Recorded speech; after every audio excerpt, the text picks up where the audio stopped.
This is the third and the last day of our trip to Yellowstone National Park. Our first stop was West Thumb Geyser Basin on the shore of Yellowstone Lake. This part of the lake looks like a thumb, hence the name West Thumb. It's the result of the recent eruption of Yellowstone volcano about 150,000 years ago. The caldera is about the same size as Crater Lake, which is another famous volcanic caldera, but much smaller than the Yellowstone caldera.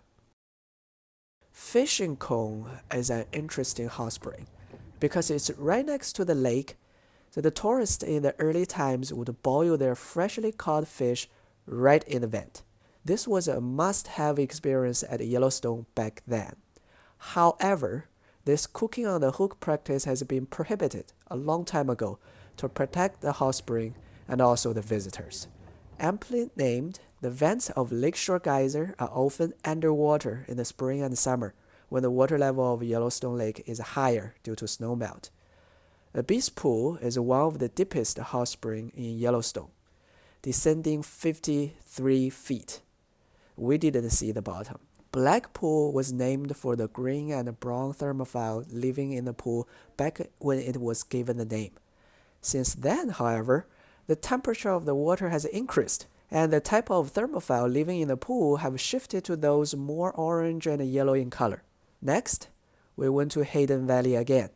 The huge herd of bison came back from behind the hills. There must be hundreds of bisons on the other side of the road.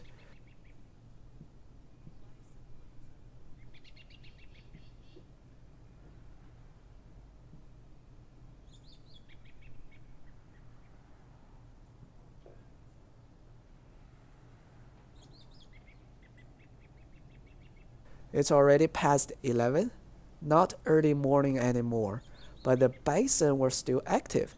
Some calves were not weaned yet. They were the new family members of this year.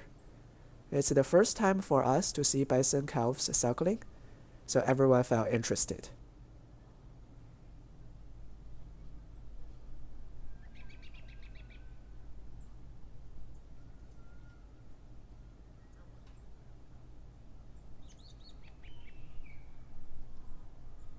After lunch at the Canyon Village, we passed Tower Falls on our way to the Petrified Tree.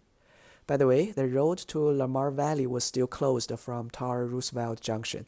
We plan to go to Lamar Valley since it's the most famous wild animal viewing area. You could even witness wolf pack hunting if lucky. But the flood this summer severely damaged the road. Another area that was hit hard was the section from northwest entrance to Mammoth Hot Springs, which resulted in the cancellation of our hotel reservation at Mammoth Hot Springs. So this flood really impacted our itinerary a lot. Okay, let's go back to the petrified tree. It's a fossilized redwood tree.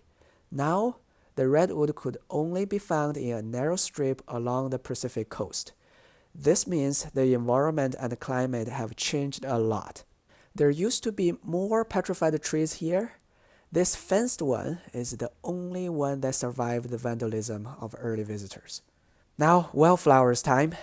We found some blue lupins and red sticky geranium. The woods roses have big pink flowers that look so pretty.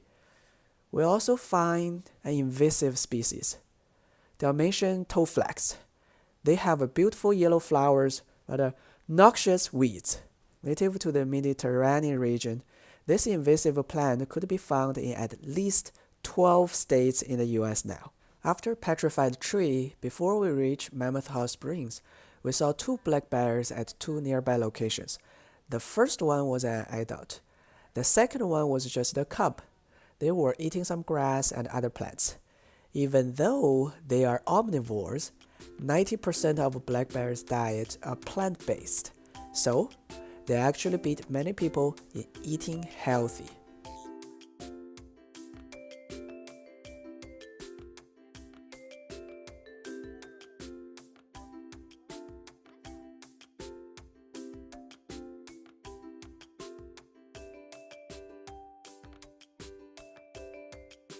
There were even more people at the campsite. but everyone was in their vehicles and kept a safe distance from the bear cub. I guess no one wanted to stand in between the loving mama bear and her cute cub. The cub is certainly out of sight of the adult bear we saw earlier. If she was the mama bear, then she was definitely not a helicopter mom. When we reached Mammoth Hot Springs terraces, the boardwalk to Pellet Spring was closed because a small herd of elks were resting there. They got the whole section by themselves. One was even soaking in the hot spring. They sure knew how to relax and enjoy life.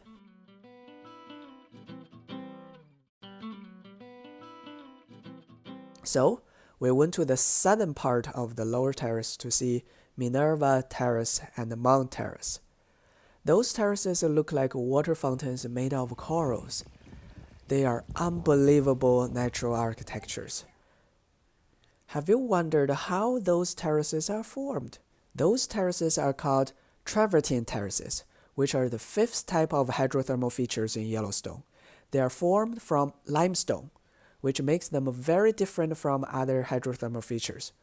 Water rises through the limestone, carrying high amounts of dissolved calcium carbonate.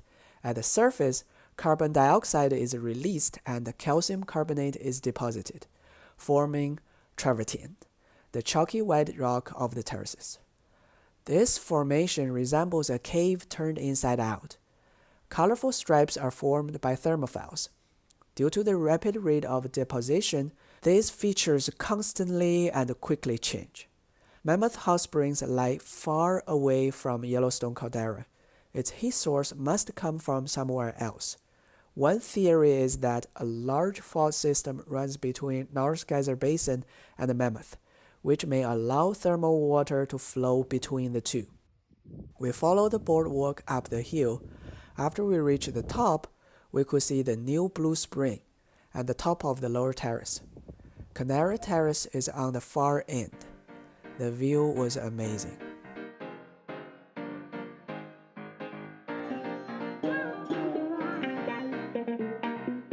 Before we exit Yellowstone National Park, we made a quick stop at Obsidian Cliff, which contained a layer of exposed obsidian about 98 feet thick.